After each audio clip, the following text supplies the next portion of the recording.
Ready?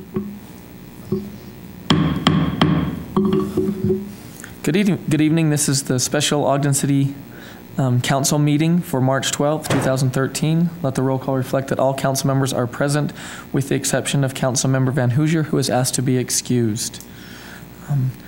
First on the agenda is recognition of Gene Harris. And we'll have Tom Kostopoulos will be reading that resolution. She has family here. Would it be right, Chair, if we invited them up also? Sure. If we will. If Gene's family would like to come up, that would be wonderful.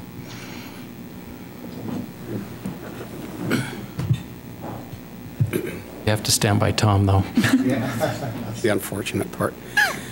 Mayor, council members, I appreciate this opportunity to address you on what's maybe a little bit difficult for me to do in the preparation for reading.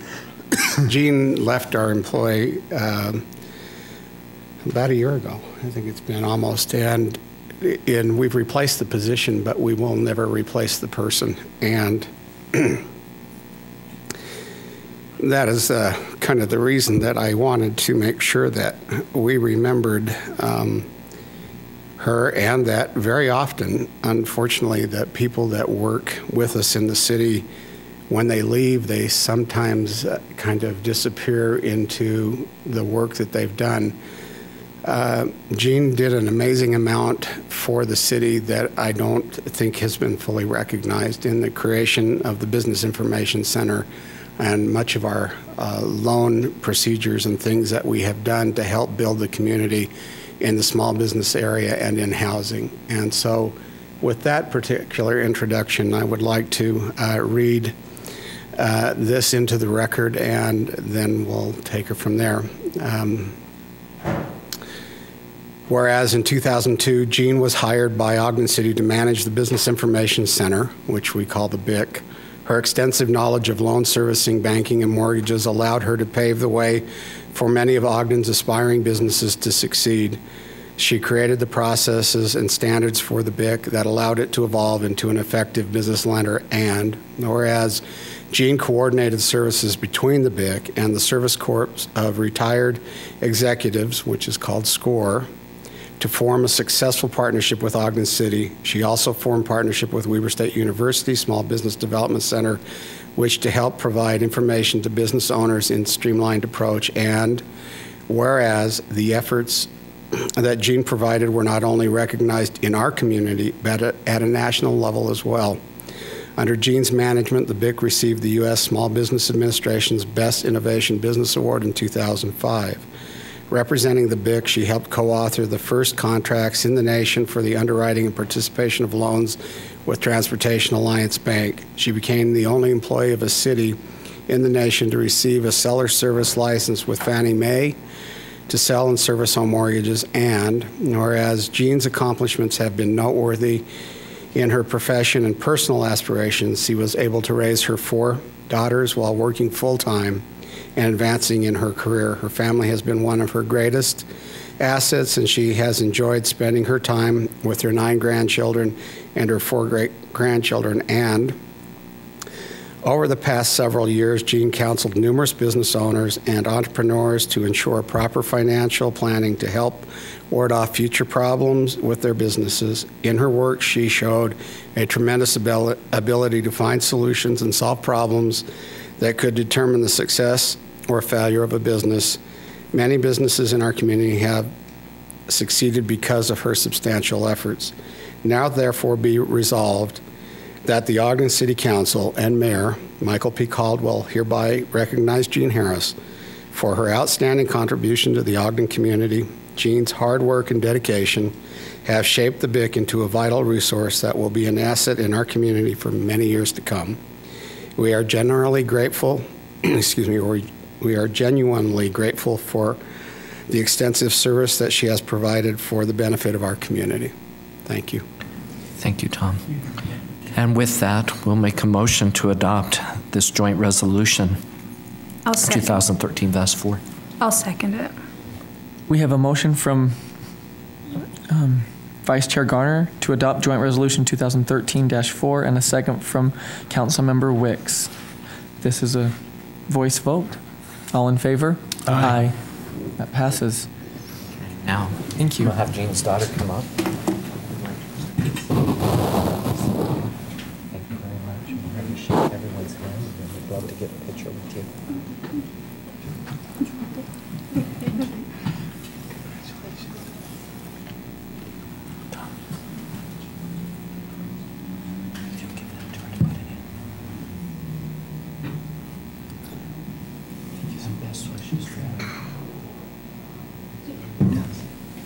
Thank you. Come right here. Just stand right in the middle. Do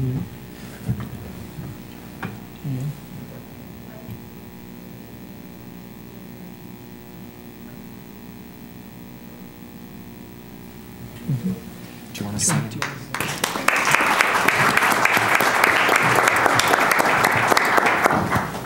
Sorry.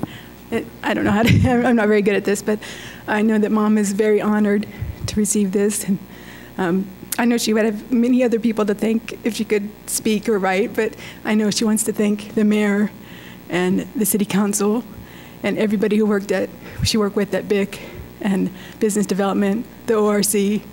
And I know she's very proud and happy to work with the city to make Ogden a wonderful place to live and work. So thank you very much. Thank you.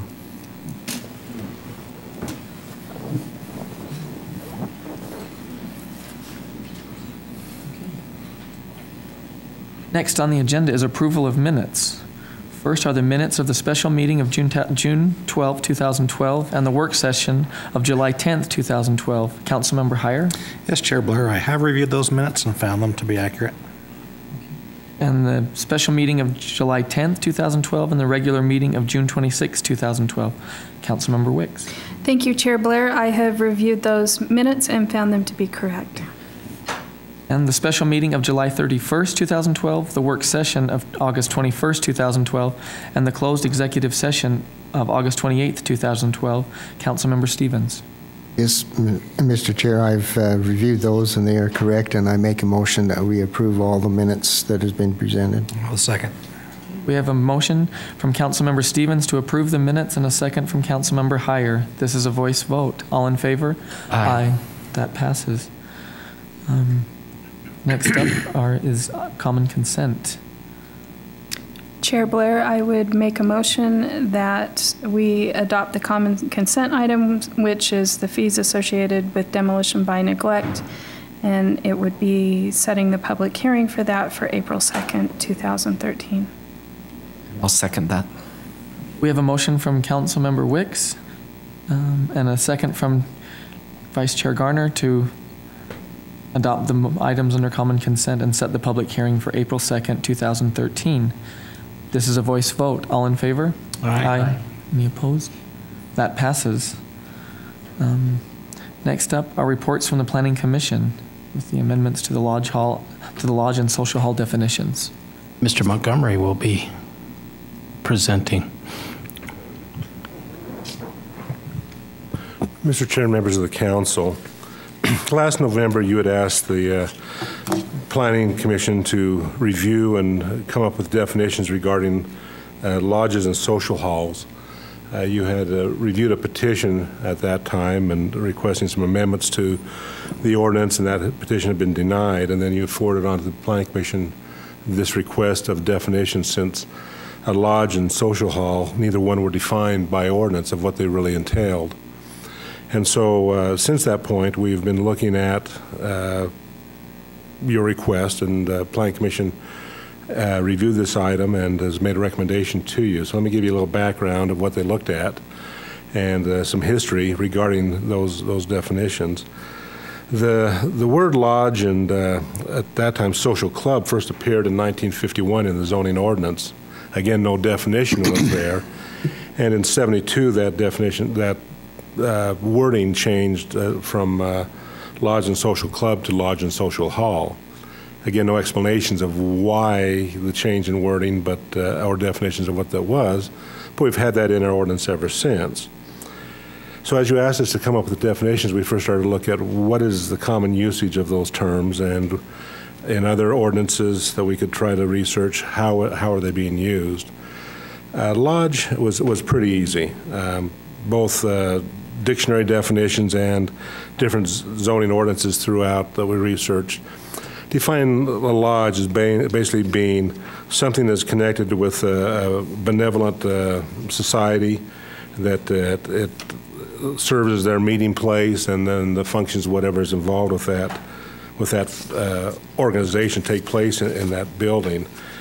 And so as we looked at that seemed pretty straightforward. Everyone seems to understand that concept, that it has a national tie to an organization, and then their local chapter meets in that building. So in coming up with that definition, that was pretty easy. And so the proposed ordinance before you tonight states that a lodge is a building used by a local chapter of a national fraternal beneficiary society or domestic fraternal society for meetings and activities associated with the organization and its programs.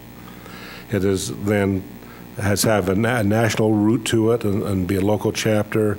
That's the member dues and all the things that go involved with that, and following those national charters justify a use to be called a lodge. And so the activities that take place with that kind of fall within that definition, what the charter is of that national organization. Then we came to the next word, and that was the social hall. And we could find no definitions. We couldn't find many ordinances at all that really talked about social hall. So we started to look at what historically has been social halls and how they operate and function. Going back to the founding of the state, the early pioneers established a social hall, which is Social Hall Avenue gets its name from in Salt Lake. And that social hall basically was a multifunctional facility that held cultural events such as plays and theaters and concerts and lectures and banquets and anything and everything that meant gathering of the general populace took place at that social hall. As time has gone on, many communities have created social halls in one sense. And so as we looked at that, what is the difference between then a social hall and a civic hall, or a civic building? And as we could look through different organizations, it seems like a social hall has a context that it is a for-profit organization, where a civic hall is publicly owned. But they have basically the same functions as far as providing spaces for activities to take place, a variety of activities. It's not limited to just one event. And so taking that language, we created the definition of a social hall, saying a for-profit, privately owned, multi-use indoor space that provides for a variety of private and public functions, such as banquets, parties, games, social gatherings, entertainment, lectures, receptions. Again, that broad use category of what it could be. Well, once we end up then coming up with the definitions, the question is, okay, social hall, that kind of real broad aspect, so how do you regulate and manage what takes place in a social hall? So we felt it would be important then not only to come up with the definitions of a social hall, but then to set some parameters of how that social hall would function. And again, we started to look at what could and could not happen, because one of the concerns that the Planning Commission discussed was how do you avoid taking one aspect of what a social hall could be and making that the main purpose and eliminating all the other uses, and thereby circumvent the other ordinances we have regarding maybe a dance hall, where dance hall is limited to the C3 zone, or an arcade where it also has certain limitations, or a cabaret which also has certain limitations. How do you start to make distinctions between that use and what could happen in a social hall? So the Planning Commission began to discuss some of those criteria that they felt would be important in making that definition of social hall. Size was one item. It did not want to be so large that all it could be is a dance hall or a music or a theater type situation. So there was looking at some of the different buildings around in the Intermountain area that kind of had that same function. And we came up with a maximum size of 4,000 square feet for a social hall. We also looked at, again, it had to have a variety of uses taking place. And so in the ordinance, in terms of what are the requirements for a social hall, we state that it has to be open at least 5 days a week. And in the ordinance that is proposed to the council tonight, that have a maximum of 2 days per week allowed to have live music or dancing open to the public. The planning staff recommendation had been 1 day a week. Again, we didn't want to start to have this become a circumvent the ordinance regarding dance halls or theaters or those type of things. And so we felt 1 day a week, but the Planning Commission recommendation in the majority vote was for 2 days a week for that activity. Also talked about hours of operation being limited, that from Sunday through Thursday, that it's open basically from 8 a.m. to 10 p.m., and on Fridays and Saturdays it's open 8 a.m. to midnight. And so thereby placing some limits on the hours of operation of the facility. Again, if it's meant for the general community, activities during the weekday should not be as long as activities during the weekend. One of the things about the social hall we talked about, again, it's not a place where alcohol is served unless it's a private event. Social halls could be rented out to a private facility and they could have a special license, as any organization can do for a special event. But the idea of renting out a hall and then it's just a closed facility for only those who are invited guests could be one aspect of the social hall. You could, any of the social halls we noted, you could rent out for your private event, and then it's not open to the public. It's not a gated event or a ticketed event. It is just for who has been invited that day by the person who's renting out the facility for whatever use they're having it for. We also talk about in the ordinance that the use has other activities involved in it. There's programmed activities that are available during the other hours of operation, but not in sufficient number of devices such as pool tables or video machines or whatever to become a definition of an arcade or a pool hall.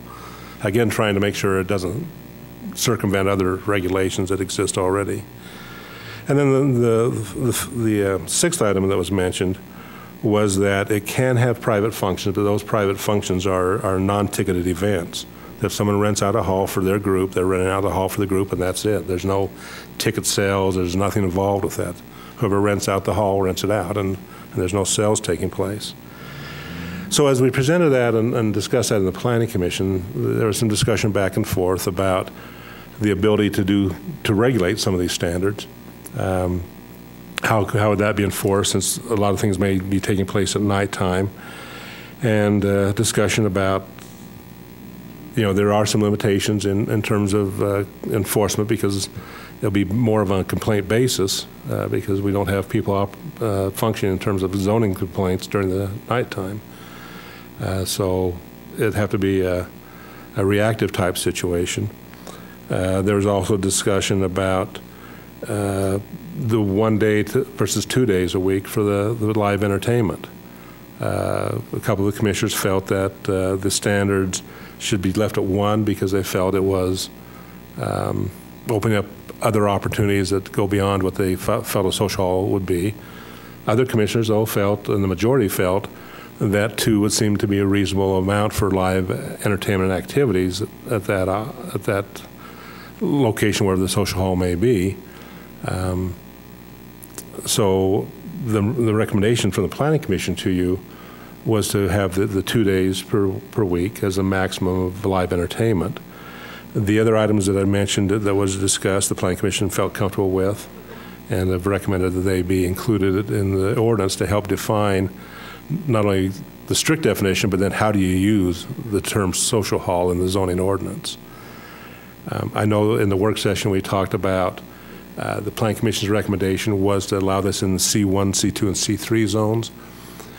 In that work session, there was discussion that C1 may not be the appropriate location for social halls, and so I know there was an amended ordinance that was prepared that eliminated social halls from the C1 zone, and so that's also something that you need to consider tonight in that amended ordinance that you have before you. That is what the Planning Commission discussed in their recommendation to you. If you have any questions, I'd be happy to answer them. I have one question kind of related. So code enforcement zoning, can the police be involved with enforcement, or? They could be involved in, if there is a complaint, to be able to go there and then like relay through the channels about the zoning violation and handle that zoning violation. If there's disorderly conduct or that, of course, the police are the first responders to that. So kind of a related question would be, so if we adopt this ordinance and then you have somebody who has the social hall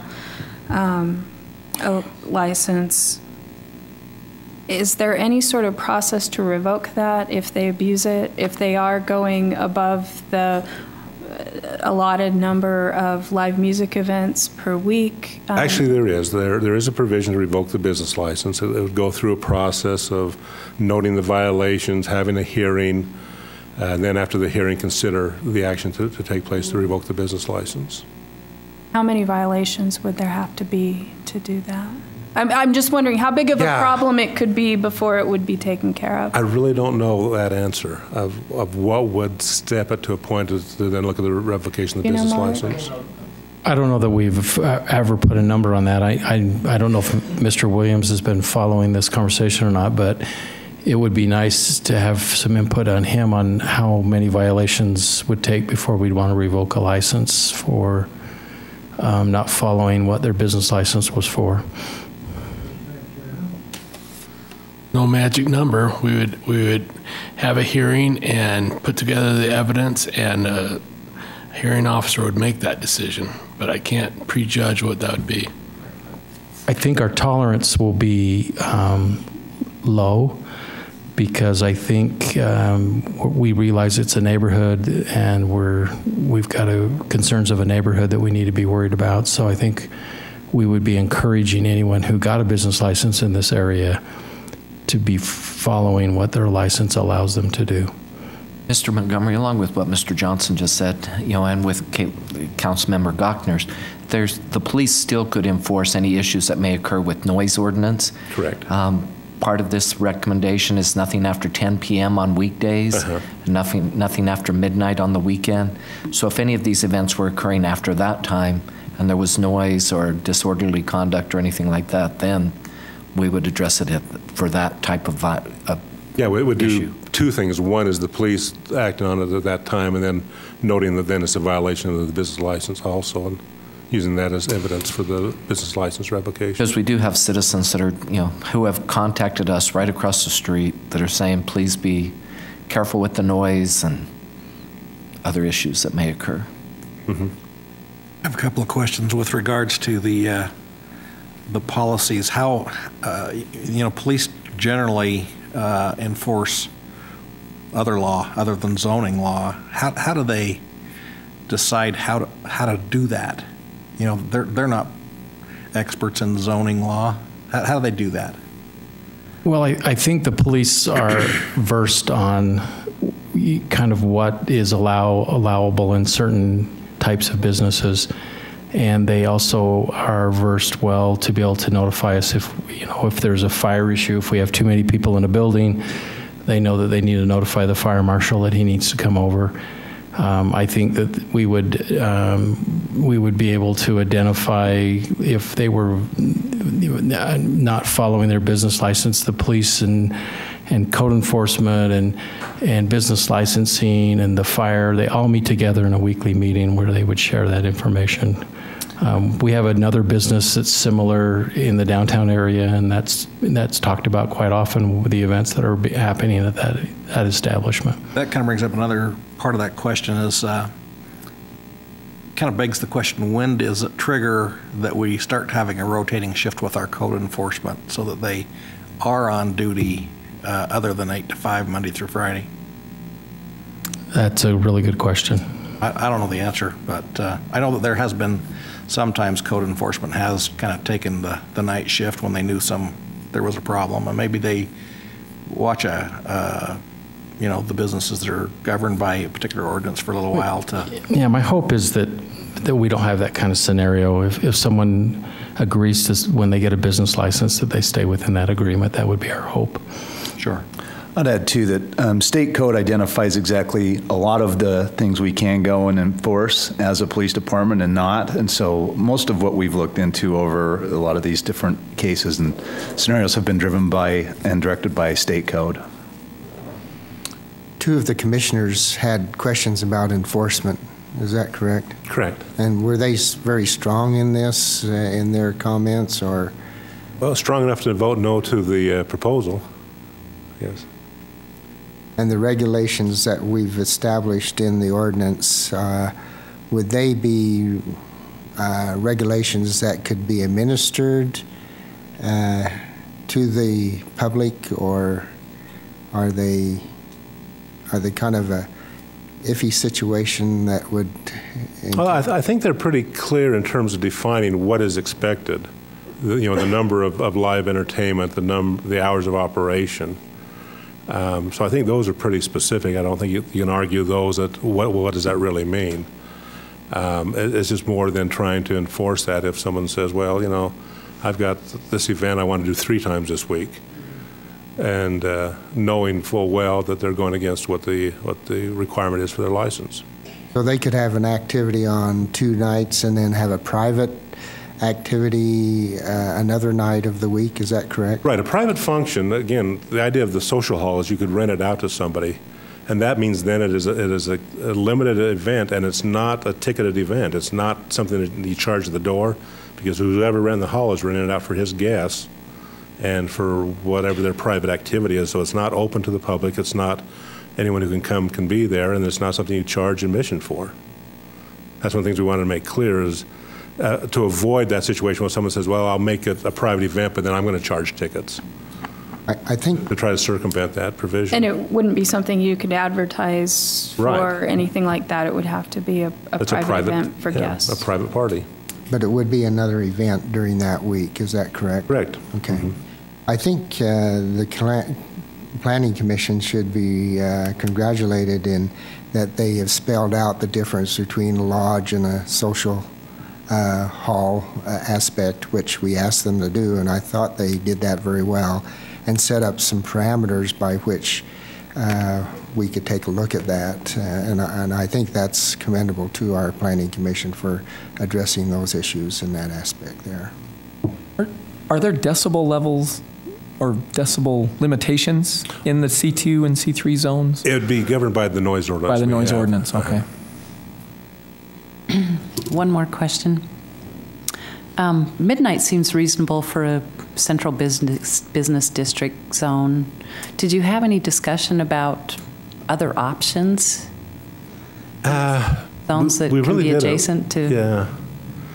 Perhaps? Yeah, we really didn't talk about other hours. So yeah, we really didn't discuss that. Would that be something that could be done, because there is a difference? Yeah, that could be a situation to look at, is saying that because your location, you may have different impacts depending on where you're at, and so hours could be revised to address locations.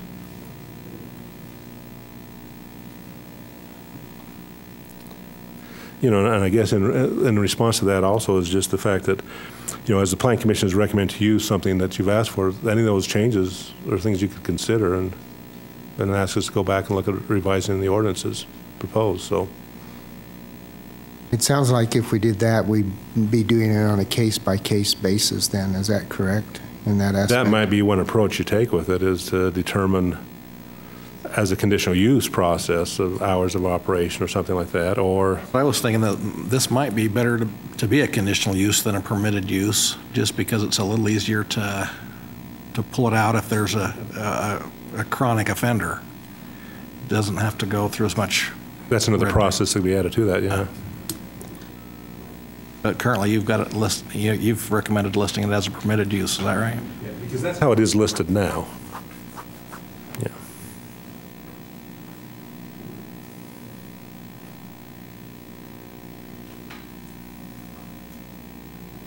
Mr. Williams, would you see any problem with having different hours allowed depending on what zone the petitioner would be in? And what? So say we wanted to limit the hours for social hall in zoning that's, say, CP2 versus CP3. Is that something that's problematic, or is that just an easy fix with the ordinance? It's the same zone, and you want to do... It would be different zones. Okay. Yeah, if it's different zones, you can have different requirements regarding those hours. Because I can't think of any ordinances we have where there's different requirements for hours, but... You could make it proximity to residential zones. Yeah. That might be more applicable, actually. Because that would be why you would want to limit it. Yeah. Maybe one thing I could add to that is, the concept of a conditional use is that it's a use permitted, but because there are unusual things that you need to try to mitigate, you make it a conditional use so you can set those mitigating factors into the approval process of the use. So what you're talking about would be very consistent with what the law says a conditional use is about.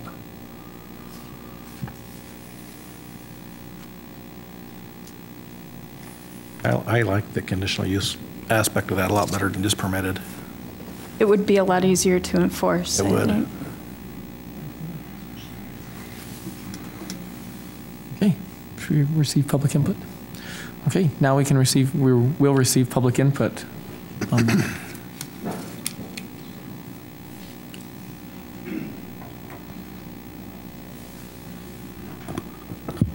Good evening, everybody. Let me just start by saying Mr. Montgomery over here deserves a raise. He's worked very hard and diligently in assisting the city with this definition, and he's to be commended on that. You're all familiar with me. We met before back in November regarding my business, Paris Cafe, a social hall in the C2 zone. Unfortunately, I'm in unfamiliar waters because, normally over the last 6 months when any discussions come up with planning, I'm going to want to argue with them. But with what they've written out here so far, as it reads, I have no arguments. So now, Commissioner Gottner, you had a comment there regarding how do we police this? How do we regulate this? Are the police kind of our first line as far as maintaining the integrity of the neighborhood in regards to the business that's housed within it? And I would wholeheartedly agree with that. But unfortunately, the police have way better things to do with their time than to regulate noise levels or nuisance levels. In regards to my business, Paris Cafe up at 3155 Harrison Boulevard, and I checked on this pretty diligently. There have been absolutely zero noise complaints, and there have been absolutely zero nuisance complaints. I opened up in late September, and I'm still open as presence. I can see a direct benefit to this new definition being put into ordinance in regards to my business because we operate specifically as a social hall. There are lots of different things that go on within my business. A couple pool tables, dartboards, drinks and whatnot. We even do a thing on Tuesday nights called Nerd Night, and the kids can come and bring their Dungeons and Dragons games out and listen to music on the sound system and geek out, as they put it, But let me give you some quick background on, my business's mission statement and the whole genesis behind the Paris Cafe. Put yourself downtown and walk into any bar downtown. Now, strip out the drunks and strip out the alcohol and strip out the attitudes. And that's where you get in with my business plan. It has all of the aspects of what you would typically find downtown in what, most residences here in Ogden call the bar district. And with the live music aspect adding to a social hall, it's most easily accommodated in the downtown area. And once again, we're talking the bar district. And I cater to young people, typically between the ages of 15 to 25. Thank you. And Thank you. I mean, I have to. time already? Yeah. All right, thank you.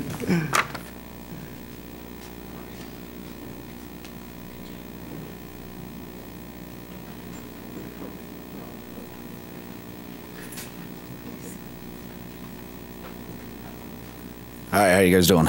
I actually own a business next door to Ernie, and he's always been open when he says he's supposed to be open. He closes when he says he's closed. There was actually one incident when I was at my shop, and this little girl, she was probably around 17, 18. She was waiting for Ernie to open up. She came in to my store to wait for him to open up.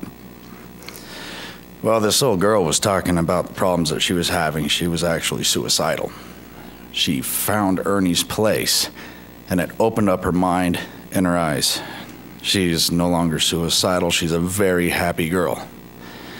He does a lot to the community as far as helping kids, bring them a place to go and have a good time without the harassment and the torture of the outside world, the drugs, the alcohol, the temptations.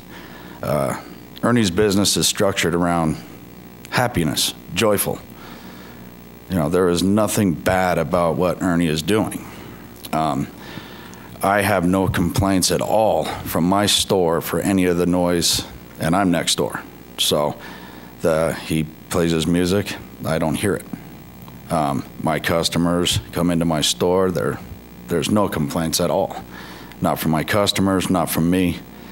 Pretty much everything that Ernie is doing in his place is, in my eyes, something that Ogden City really needs. And for it to be in the place that it's at right now, it's great. Thank you. Mr. Chair, I think everyone should give their name for the record, Yeah, please. State your name for the record. My name's Tracy Sockwell. I live at 1075 30th Street. I am a neighbor of the Paris Cafe. I do have teenage kids. I think it's a great idea to provide an outlet for young people to be able to go, and they're not on the street, they're not causing trouble, to be able to hang out, have a good time, structured environment, they have security. I know they're safe while they're there. I've been there when the music's playing. I walk out in that parking lot, get halfway in the parking lot, I can't even hear the music. I hear Harrison Boulevard is what I hear. I think Ernie's done a great job. He's trying to do his best. Being downtown, is great, but there is limitations of parking.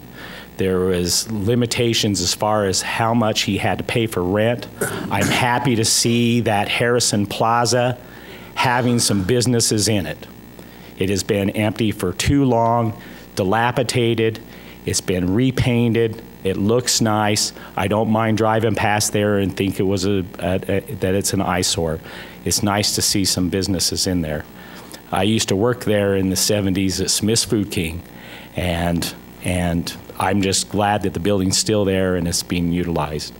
Mr. McCown's done a great job, and I think the city needs this. We talk about the city being about the arts and culture and all that kind of stuff. Well, what about arts and culture and activities for our youth? We need to have that. We've got plenty of places and things for adults to go to. We've got the art walk or the first Friday of the month. We have these other things, but we need to have some things, some venues for kids to go to other than one other specific place in town for these kids to go to.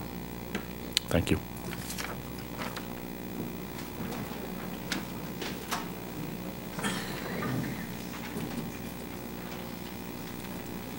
Hello, my name's Catherine Jester, and I just wanted to say Ernie's doing a great job. Not a lot of us drink, so we can go hang out at Ernie's place and have some coffee, play some pool, listen to some good music. Speaking of kids, a lot of teenage kids are not the sporty type, so them going to Ernie's, they can learn to play guitar, enjoy the live music, do some paintings, something different instead of, like I said, a lot of kids are not the athletic type. When there is a concert there, it's not very loud at all. Like the other man said, you walk out in the parking lot, it gets kind of quiet.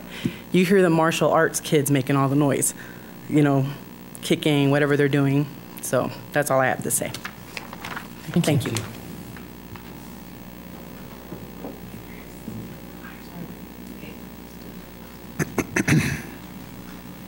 My name is Tamara Mosley. I love the Paris Cafe. I feel like it's a really good opportunity for kids to have something else to do and be inspired by music and art. And how can you not have enough music and art in our community, especially for the young people? My name is Kelly Storings, and I just wanted to add that I really like the location of the Paris Cafe up on Harrison because it's not around all the bars downtown. Before it was around all the bars and everybody's walking around, you know, the streets and stuff. Now the kids don't have to be around that. I just think it's a really great location. And it's really fun for the kids there. I've been down there too, and they love it. So, Thank this you. is our 2 Thank cents. you. Thank you.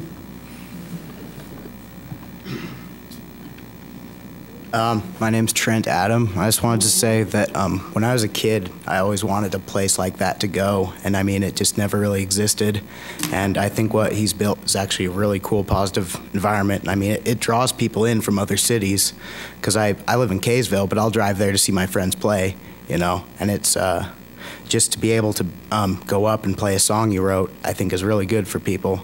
And like they've all said, there's no alcohol there, nothing like that. So it's just a positive environment, and there's nothing really bad that can come of it. And I mean, if the noise is going to be an issue, I say if the houses are going to complain, then let it be an issue. Don't let it be an issue before then, because like they also said, you can't hear it at all. And I think if the business next door is not complaining, just, you know, let him do it, because there's nothing bad that comes of it. Thank you.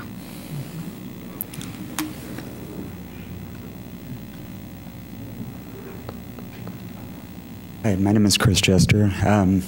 Just as someone who not only goes to clubs but also plays in bands, it's like compared to a lot of the bars and stuff, I would much rather be playing somewhere like Ernie's Paris Cafe, where there's not any alcohol there. There's like young kids that are having fun. There's less attitude. There's less drunks. There's less fights, and overall it's just a lot better atmosphere. You know, you don't have people starting problems in the parking lot. I've been there tons of times. I've never seen the cops have to show up. I've never seen anybody have to be carried out. It's always been great, and I just think it's a good place for anybody at any age. Thank you. Thank you.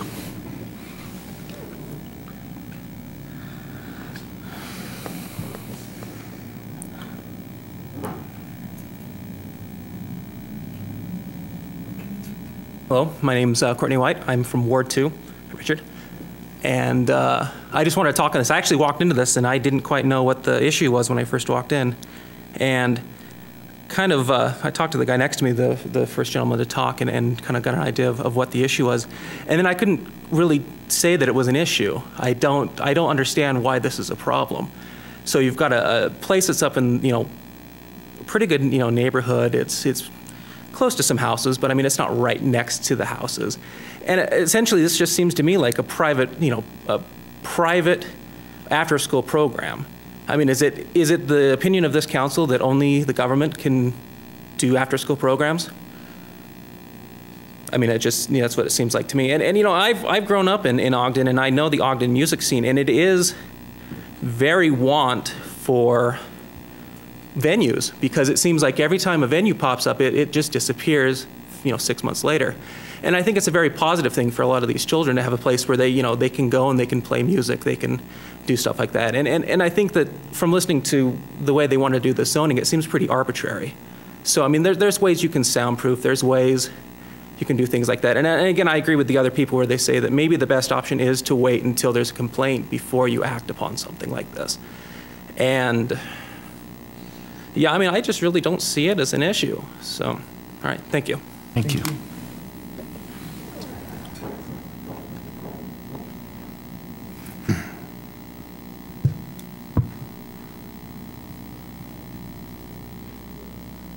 Hi, my name's David Rain. I'm a resident here in Ogden.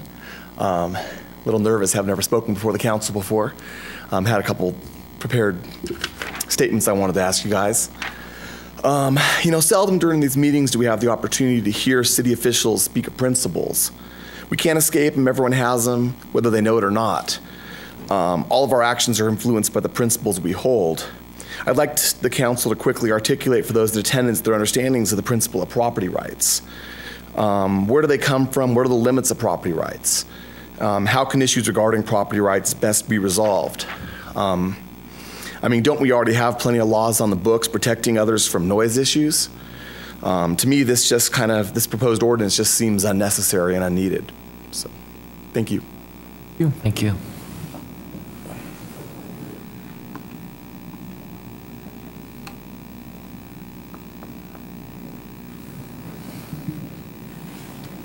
Any other public comment?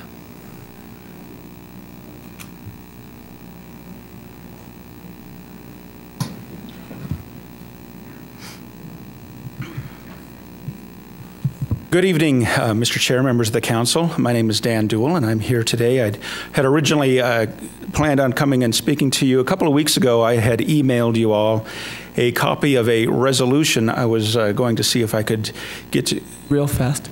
We're just taking public comment on the amendments to the lodge and social hall. Oh, I apologize. That's no problem. I didn't realize that. I thought this was open for general comment. May I speak later? Sure. Yes, we'll have public comments. General public comments next.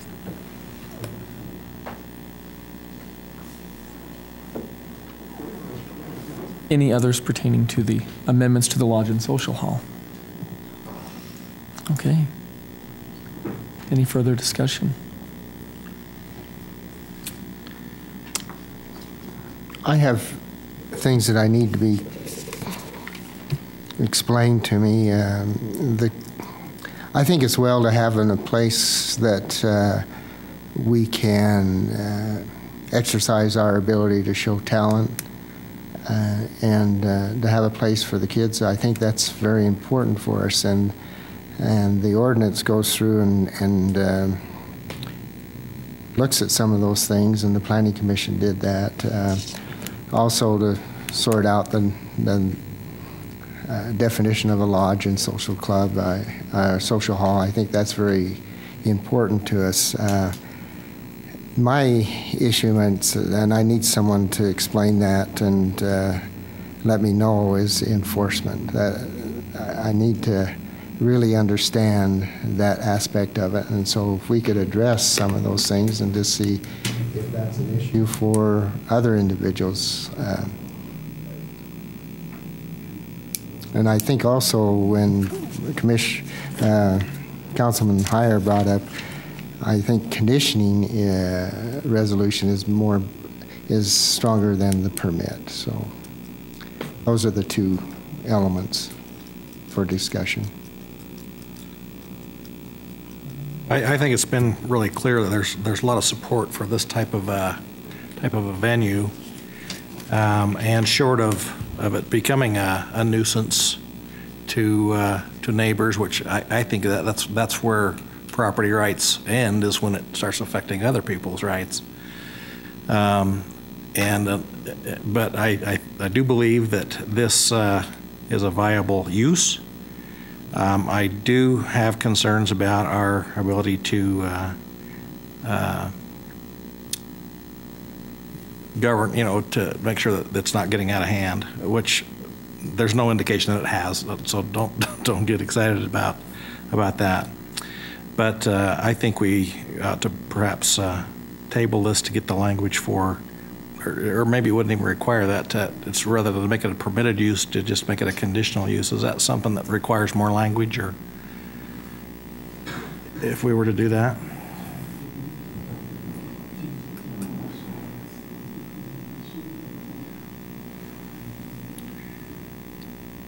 It would require additional language, yes, in the ordinance. Okay. So I agree with you that maybe it's something that we consider as a conditional use, and while we're considering it, I think maybe there's a discussion about maybe not being open till midnight because it is adjacent to a neighborhood. I mean, maybe that's something we consider. I'm not so much concerned with the noise inside, but more what happens in the parking lot when they close, and there's a neighborhood right there.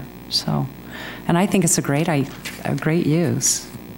Yeah, I mean, I was fortunate when I was young. I had to go to Salt Lake, but I had places like Speedway Cafe and the Painted Board. They were all ages. I got to see lots of bands, and I had friends in bands, and they had places to play. I think that's a great outlet for youth, and I think it's something that we need in our community. I just don't, and we're discussing one particular business, and a lot of our conversation is focused on that, but we also have to recognize that, with this ordinance, we could have a social hall spring up in any zone where it would be permitted, and there may be a new set of problems with that. So I think having it as a conditional use is maybe the best way to go about doing that, because of some of the unique challenges with that type of business adjacent to residential areas. Well, then with that, Chair Blair, I would move that we table proposed ordinance 2013-13 to change the language to allow it to be a conditional use rather than a permitted use.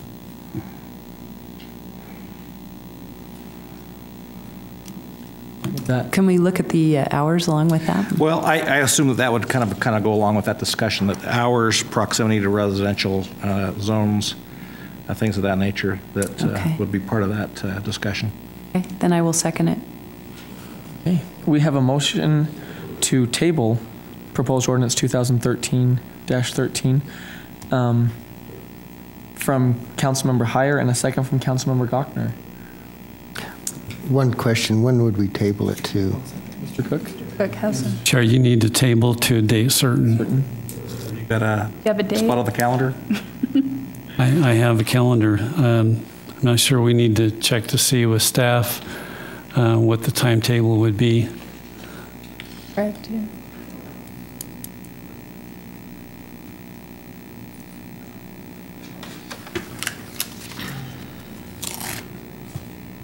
He said in 15 years he could. No, I think if you gave us a couple of weeks, we could probably get there. That'd be the 26th of March. Okay, that would 26th of March? Be the tabling date, table to the 26th of March. Same second. Okay. We have a motion from Councilmember Heyer to table ordinance 2013-13 to March 26, 2013, and a second from Councilmember Gochner. This is a voice vote. All in favor? Aye. Okay, so we will table that. So that will come back on the 26th of March for consideration. So we'll make the changes and make that public, so you can look on our website for the changes that would be considered. I might say that I do appreciate the folks that have come out to give their voice to this. It really does help us to decide when we get to hear the citizens. I think it's an element by which we need in our community. If it's a place where the kids can go and have a good time and be safe, I think that's the big aspect of it. I agree with you both. I think what has been established is a safe place for the children or for the kids of this community, and a lot of people have tried and not been successful, and I think you've taken a very proactive approach to finding something that is positive and good for our community, and I appreciate the work that you put in with us too to work through this, so thank you. Next up is... Mr. Chair, I'm sorry, I can just ask for clarification. You had a potential substitute ordinance that would change or limit the use. I think, was it C1? Just moving the C1. Yeah. One. Right. So are you wanting to consider that or leave that off the table for the next round? Maybe, I mean, if we're doing it as a conditional use, I think a lot of the potential impacts would be addressed. Maybe, I don't, I'm trying to think of locations where that would apply. Maybe we can come back with some additional discussion for you on that. I think so, yes. Okay. Very good. That's that. Okay. Next up is public comments. This is an opportunity to address the council regarding your concerns or ideas. Please state your name for the record and limit your comments to 3 minutes. In this form of government, all city personnel are the responsibility of the administration, not the council. Please discuss any concerns you may have regarding staff with the mayor, chief administrative officer, or department directors. Yeah, my name is Kevin Irons. I am a citizen of Ogden. You'll have to excuse my irrational and intimidating and alarming behavior and my tumultuous and aggressive behavior. You'll have to excuse me on that. As written in this statement, this letter from Police Chief Eric Young, banning me from the 6th, 7th, 8th, 9th floor of the city building, which is in violation of the 14th Amendment of due process. It's in violation of the 14th Amendment of due process. And then when he had me arrested at the front door of the courthouse, the privileges of the writ of the habeas corpus shall not be surrendered unless when in case of rebellion or invasion. I wasn't rebelling or invading the courthouse. Also, my rights were violated when I had a meeting with the mayor. You recall, Mayor, we had a meeting that I asked for, and the police department had the meeting at the police department. My rights were violated when they searched me. That's a violation of my rights. The 4th Amendment, the right against illegal searches. When an institution continually fails to perform the job that the community reasonably expects of it, its legitimacy and ultimately comes into question. A lot of questions have come up about the OPD, and unless something is done,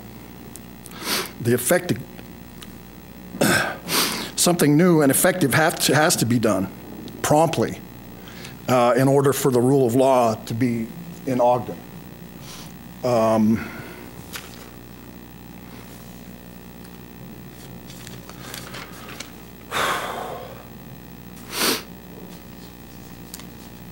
Mayor, it's your opportunity now to do something, to have taken action and do something. The police department needs to have a civil review board.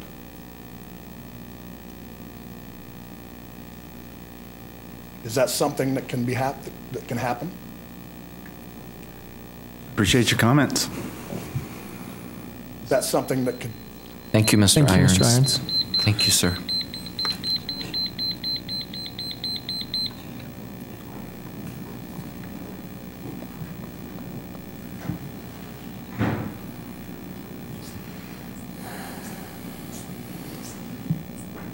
My name's Larry Lauer.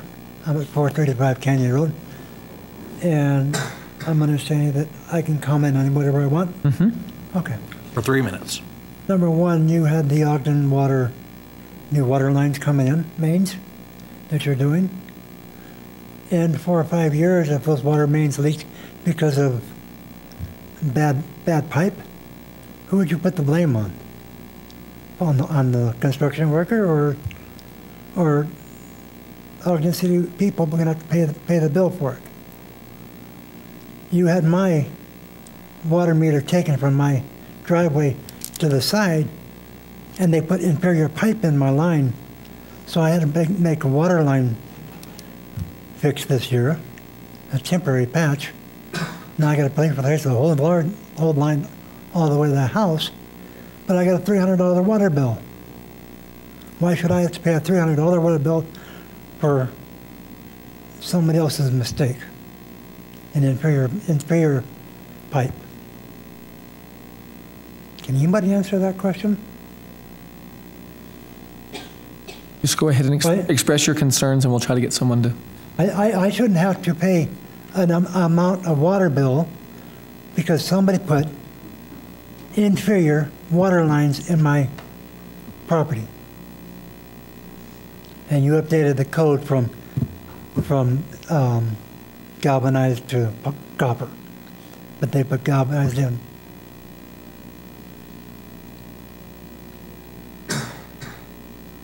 So, I'd just like to have somebody tell me why I have to pay an extra water bill for somebody else's mistake. We'll try to get you an answer from our city staff. Do you have any other comments? No, I just need an answer. Okay, we'll see what we can do to help you. Thank you.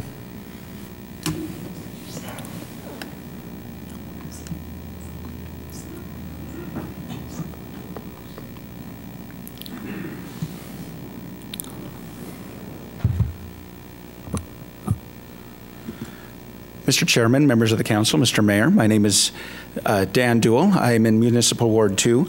I had originally planned on coming to speak with you about an email that I had sent to the council regarding a resolution for making the city and our city jumping on board with making our state financially secure. I hope you all received that and had the opportunity to review that. But since sending that off to you and making those plans, I have recently had a visit from the code enforcement personnel regarding my property, and there's a couple of issues that I have with this. First of all, if I wish to contest or object to the complaint from the city that I have to pay a non-refundable fee of $25, so win or lose, I still have to pay a fee to the city. This seems to run contrary to the idea that one is innocent until proven guilty of any kind of wrongdoing. One of the other problems that I have with this is there's a couple of issues. I feel confident that if I go down and pay my $25 fee, I can prevail on this, but one of the issues outlined in the complaint was an awning on a shed that had collapsed due to the snow. The city was there. I had a letter sitting on my doorstep literally within days of this snow collapsing this awning, which is spelled wrong, by the way. Some of the enforcement officer seems to have a hard time with both grammar and spelling in his complaint. But literally within days of this happening, I have a complaint from the city about this. There's still 2 feet of snow sitting on the awning that is now partially collapsed. We called and said, you know, we need time for the snow to melt a little bit, and the individual that we had spoken to said that they'd give us an extra 30 days, and before that 30 days is up, I've got the code enforcement officer out again, complaining again about the same thing, and even though that I thought we had this resolved. In addition, when they came back, they found a couple of other things that they complained about, including a vehicle, which is not an eyesore, it is not dilapidated, it is just sitting there. It is unregistered, but it is sitting there on the property, and there's a complaint there that the item needs to be registered in order to just sit there. Frankly, I don't see why I ought to pay taxes to a state, which doesn't care if it's just sitting there, by the way, for a vehicle that I'm choosing not to drive right now, or have to remove it from the property. That seems to go contrary to Article 1, Section 1 of the Utah State Constitution, which says that every man has the right to acquire, possess, and protect their property. So for this property to be on my property, and there's a complaint from the city, seems to be a problem there. So I just wanted to bring that attention to the council, and also hopefully you'd have the opportunity to review the other item. Thank you much. Thank you, Dan. And Dan, just quickly, can you just give us your address? Yes, sir. It's 788 Cimarron Drive. Okay, thank you. Thank you.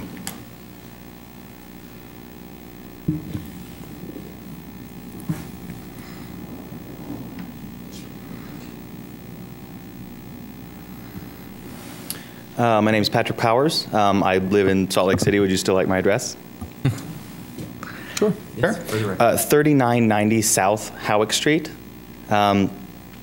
As you guys know, I'm with an organization called the Utah Liberty Institute.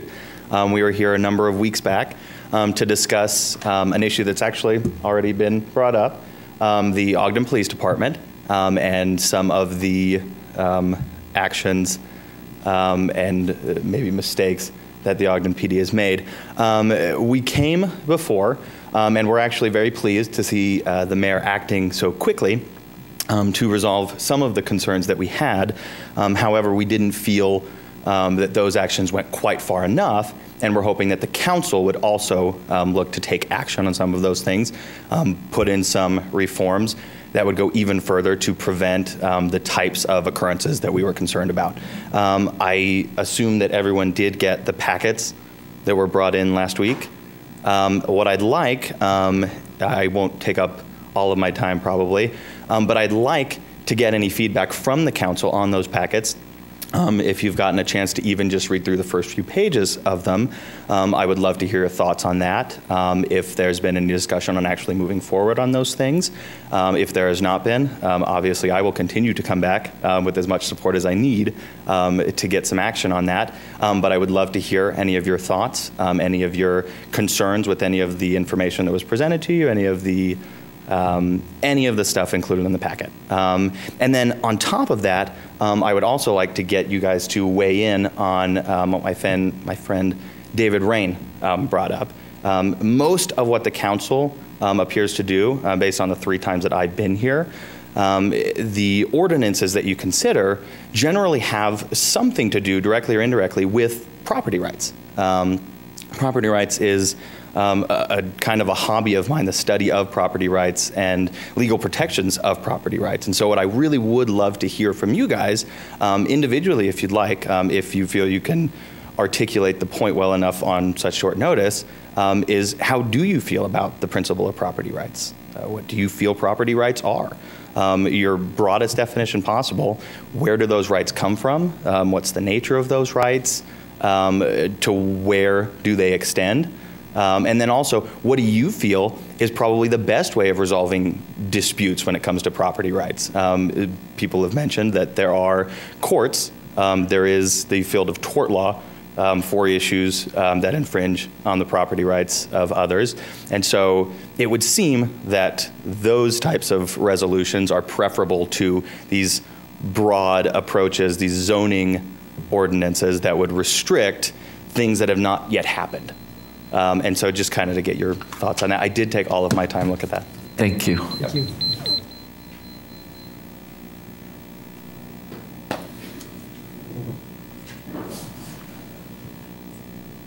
Hi, my name is Rachel Faulkner. I currently live in Roy, but I was a resident of Ogden City for 27 years, and I'm currently a nurse working in Ogden City.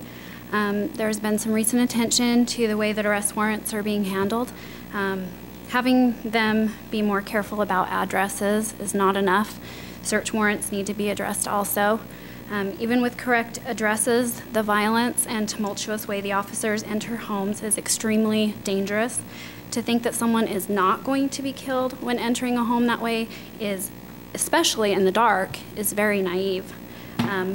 Everyone is losing in this. Everyone's safety is in jeopardy in this.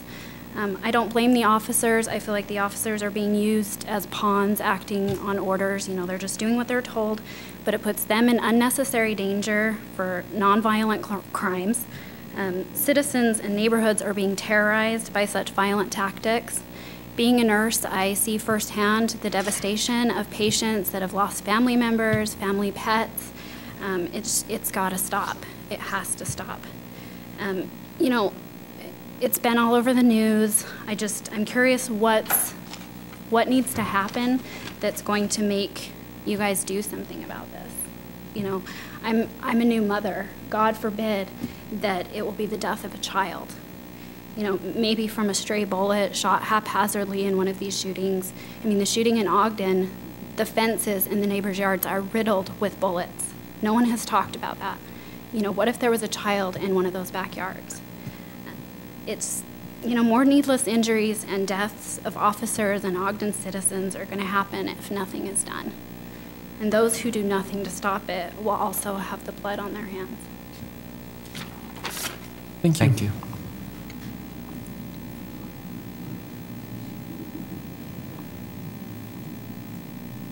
Any other public comment? Okay. Comments from administration?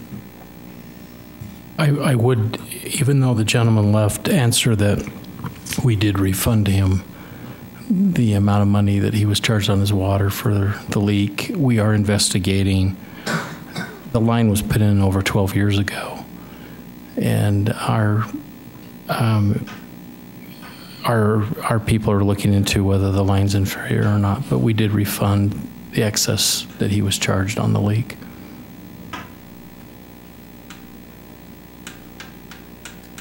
Council staff? Nothing right now, thank you. And council members?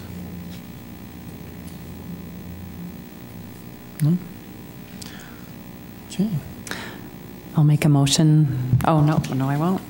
Excuse me. Is consideration of adjourning into a closed executive session.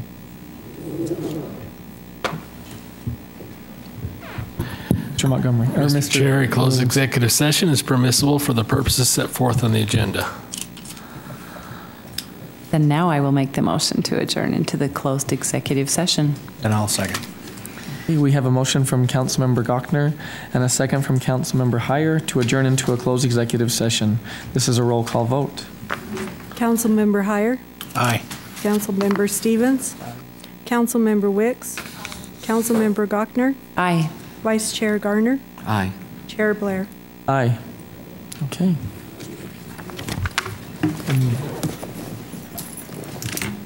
Will we return? You'll probably adjourn from this room, yes. This room? You will, from this room, yeah. Okay. Okay, welcome back. Next on the agenda is new business. Mr. Johnson. Thank you, sir. It is with a great privilege that I recommend to you Mr. Greg Buxton to serve as our Management Services Director. I, for the record, want to say he has been a friend for a long time, and I look forward to the opportunity to work with him. I know the mayor feels that way, and I know his staff will feel that way. I went to great lengths for 8 years to set the bar exceptionally low for him, so he shouldn't have too hard a time. But I think you've had a chance to meet him and to get to know him a little bit, and I think you'll enjoy getting to know him in the next few months as we go through budget and a few other things, and you'll recognize he is a practical joker.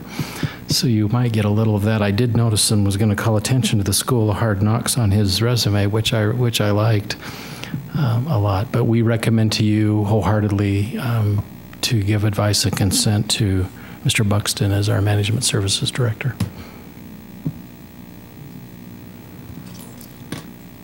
So with that, any further discussion?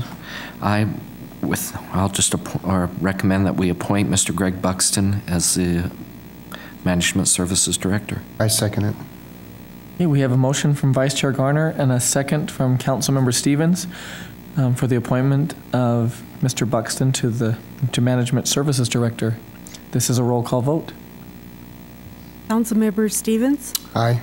Councilmember Wicks. Aye. Councilmember Gochner. Councilmember Heyer. Aye. Vice Chair Garner. Aye. Chair Blair. Aye. Welcome. That passes. Thank you. He was expecting to sing or speak or something. That's what I was just. We ought to hear from him a little bit. Mr. We'd love to have you.